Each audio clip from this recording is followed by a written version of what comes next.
Assalamualaikum warahmatullahi wabarakatuh. Perkenalkan, nama saya Yati Nurhayati dari SMP Negeri 3 Ciawi, Kabupaten Tasikmalaya. Di sini saya akan mempresentasikan peta konsep tentang perkembangan fisik dan psikomotorik peserta didik.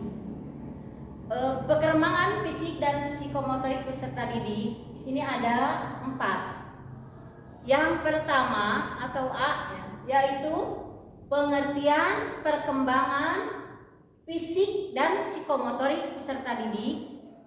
Yang kedua, karakteristik perkembangan fisik dan psikomotorik peserta didik.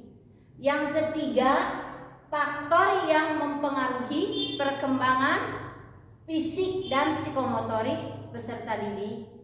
Dan yang keempat yaitu implikasi perkembangan fisik dan psikomotorik peserta didik. Yang pertama itu akan membahas dulu tentang pengertian perkembangan fisik dan psikomotorik. Apa itu perkembangan fisik dan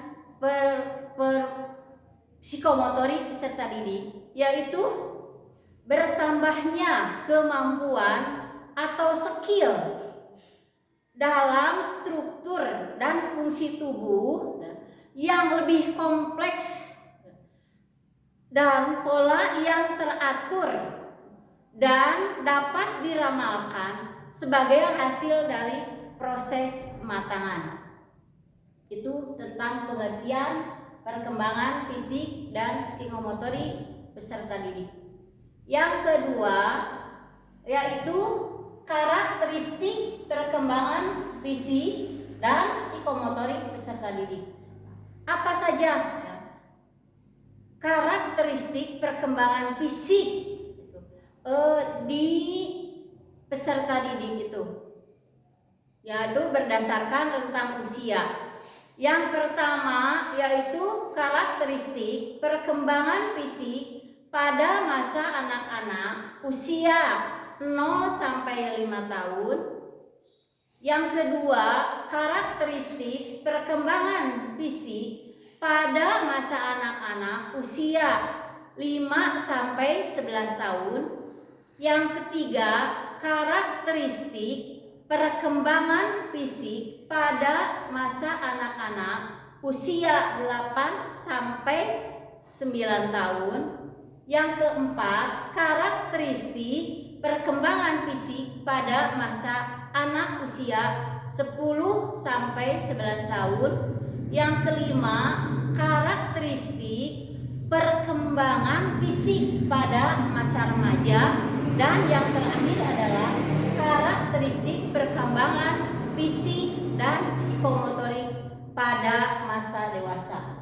Itu yang ketiga. Yang kedua tadi maaf ya. Yang ketiga yaitu faktor yang mempengaruhi perkembangan fisik dan psikomotorik peserta didik. Nah, apa saja faktor yang mempengaruhi perkembangan terhadap fisik dan psikomotorik anak didik? Yang pertama yaitu keluarga. Yang kedua gizi. Yang ketiga gangguan emosional. Yang keempat jenis kelamin. Yang kelima status sosial ekonomi. Yang keenam kesehatan. Yang ketujuh pengaruh bentuk tubuh. Yang kedelapan pertumbuhan dan perkembangan sistem saraf. Yang kesembilan pertumbuhan otot-otot. Yang kesepuluh perkembangan dan perubahan fungsi kelenjar-kelenjar endokrin. Dan yang terakhir adalah perubahan struktur jasmani. Itu yang ketiga. Yang keempat yaitu implikasi perkembangan fisik dan psikomotorik peserta didik. Apa implikasi perkembangan fisik dan psikomotorik peserta didik dalam pembelajaran? Di sini guru sangat berperan menyampaikan sekali peran guru sangat penting dalam membantu peserta didik untuk apa? Yaitu untuk mengoptimalkan perkembangan fisik dan psikomotorik peserta didik. Nah, mungkin hanya itu yang saya dapat sampaikan, yaitu tentang perkembangan fisik dan psikomotorik peserta didik.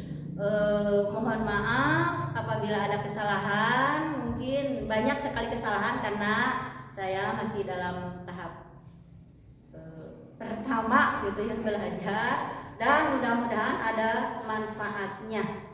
Billahi taufik wal hidayah. Wassalamualaikum warahmatullahi wabarakatuh. 5 menit.